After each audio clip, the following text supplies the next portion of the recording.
You happy to be in that like middle space there? Huh? It's mildly awkward. Yes. That's okay. Yeah, it's funny. How's everyone? Good. Enjoying Comic-Con? Good. You know what? I have. It's my first. So, and I don't know why they didn't sort of stagger it and sort of build to Hall H after the first couple of seasons, but they didn't. So that was interesting. Yeah, it was interesting. Were you guys? You there? No. Anybody? I actually spoke to you a few weeks ago. I'm Lori from Channel Guide Magazine. It's my first Comic-Con too. Oh, we talked about that. That's right. And hide. If we couldn't handle it, you guys. This is what we do. It's good to meet you in person. Nice to meet you too. So I mean, it's like big shoes to fill, right? With coming in after The Walking Dead. Yeah, and I sort of intellectually I knew that, and I know the numbers the show does. I'm a fan of the show. I'm a fan of the comic. I don't think it really hit me until yesterday, to be perfectly honest. I mean, they're very big shoes to fill, but I also think it gives us a little bit of latitude. I mean, in a way. I mean, being sort of this twisted stepkid of the original show. Unwanted stepkid. No, it's great. And the wonderful thing is, I mean, we have the good fortune of working with Gail and Robert, obviously, and Dave Alpert and Greg.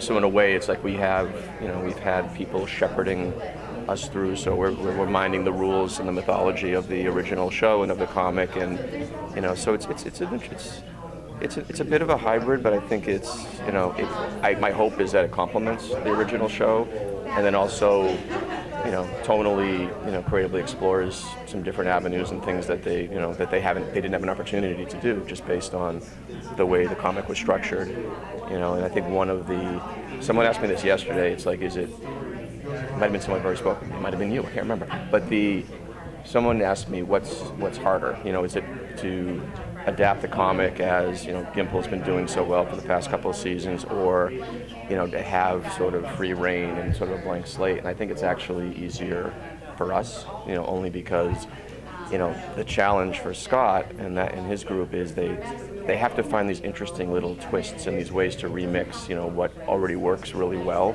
and do it in a way that it's not going to offend the fans too much. It's not going to, to really go too far against the grain of the comic, which I think is, it's impressive to me how they manage that all the time. Whereas we get to go, as long as we don't have our zombies fly, we get to go pretty much wherever we want to, which is kind of nice. You can cut me off at any time because I start to go. So.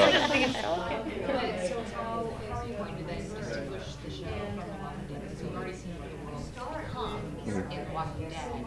So how are you going to distinguish it, as the show continues on?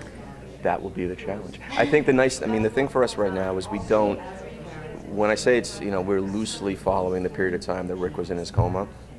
If you really track the days as the season, when the show airs, we're not quite, Robert's always said it was, in his mind, it was 4 or 5 weeks before Rick woke up. I don't know that we're actually at that point when season 1 ends, so it gives us I think what we established in season 1 we can continue to explore going into, so in my mind there's a world in which season 2, maybe that gets us to the point where we're full on apocalypse, and if you wanted to end that season and cut to Rick in Atlanta waking up, you could do that possibly. The other thing that's, I'm excited about, the other thing I'm excited about for season 2 is, that's what we're getting into that now, and the room's going to start in early August, is this question of, Rick and Shane were both cops. One of the very strong themes in that show was, was initially about leadership and, who's going to become, who's the captain, who do we follow, but you had two characters who knew how to handle guns, had leadership skills, had those qualities already, and you also were stepping into a camp outside of Atlanta where people already knew what the rules were. They already knew how to defend. They already knew, and we haven't had a chance.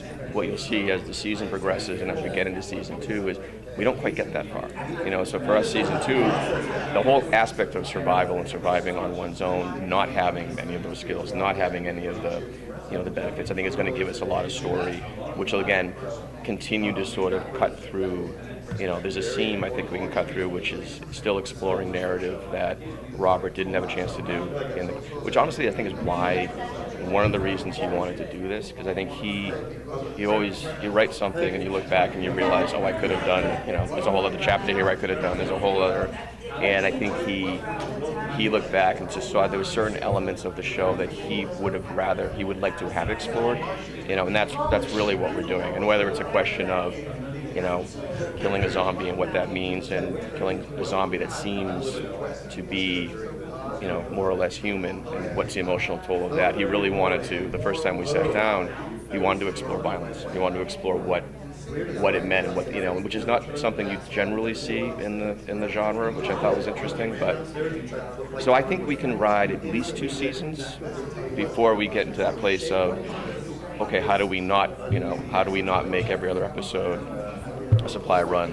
and how do we avoid having our, not that there's anything wrong with supply runs, and how do you have anything, how do you avoid, at a certain point we're going to have to find a sanctuary somewhere, and I think that will be the challenge season 3 and beyond, is how do we do that and not feel like we've now stepped into the world of WD1 and we still keep ourselves distinctive. I can keep talking, I have more, but if you want.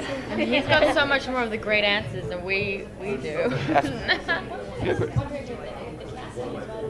Are able to create these original characters. What did you guys see when you were reading for the roles? What did you, what was that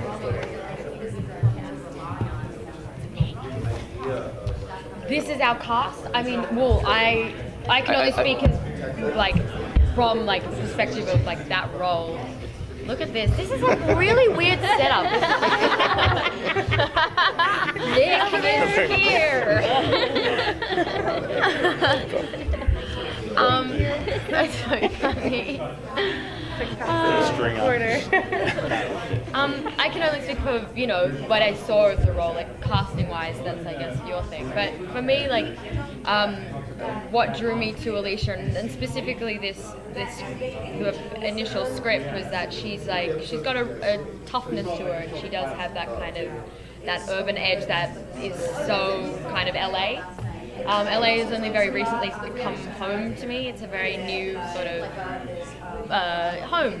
And so when I read the script, it actually kind of coincided with my discovery of Los Angeles and what I knew of it, and because I'm obviously from not LA. But yeah, so reading that, there's kind of those elements resonated with me, that kind of I don't know, a street quality to her, but also, kind of coming from an edge, a really cool edge. That's what drew me actually quite a lot. But casting wise, I missed the second part of the question. So just in terms of when.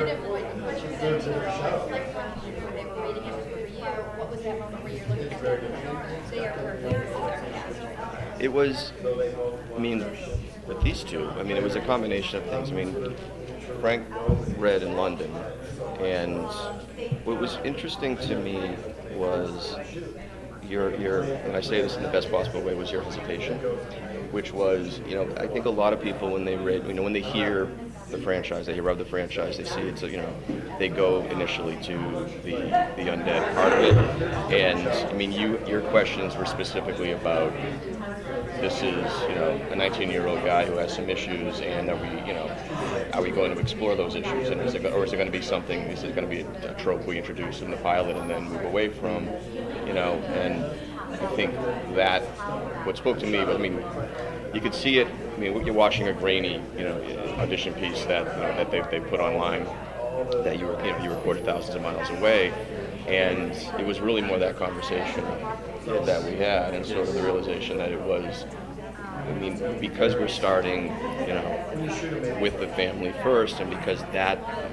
the other part was when you came in and read, because you had done the other pilot for AMC, so they were already very familiar with you, but when you came in and read, and then when the two of them got together the first time and did their first chemistry read, that was, I knew, and I think we collectively knew, all the EPs knew that we had our first choices for either role. We had, two people who really seemed to embody all the qualities of Alycia and of Nick. But then when we got to see them read together and realize it was actually a chemistry. I mean, the first time you guys read together, it felt, it felt real and felt very connected. And I think both of you approached it from a perspective of that was really the initial conversation with most of the cast, whether it was Cliff or Kim. It was talking more about, yes, we are a genre show ultimately, and yes, we are going to have. There's definitely. I mean, you guys see the trailer.